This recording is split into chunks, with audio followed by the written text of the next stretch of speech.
Welcome to our channel. Today we how to download Robinhood IRA contribution limits, beginner guide step by step clearly. Open your web browser and go to the Robinhood website. Log in to your Robinhood account using your credentials. Once logged in, navigate to the Investing tab. Scroll down to find the Retirement section.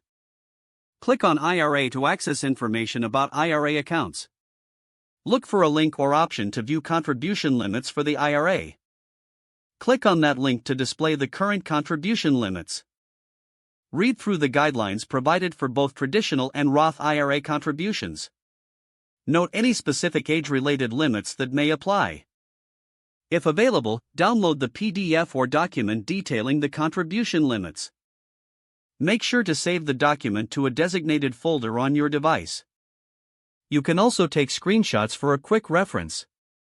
Review the downloaded information carefully to understand your limits. Consider consulting a financial advisor for personalized advice. Keep this information handy as you plan your IRA contributions moving forward. If the page does not load, refresh the browser or try again in a private or incognito window.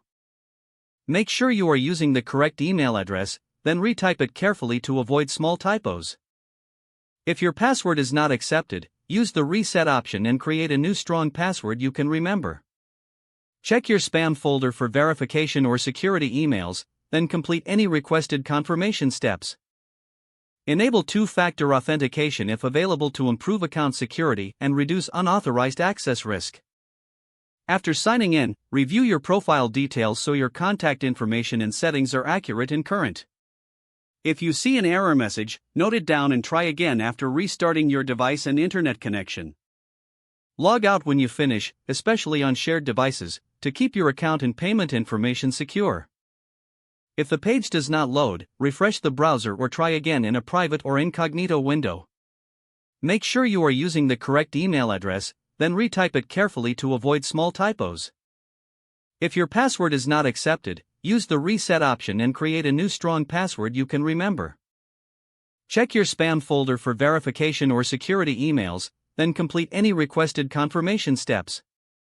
Enable two-factor authentication if available to improve account security and reduce unauthorized access risk. Don't forget to like this video and subscribe to our channel for more step-by-step tech guides.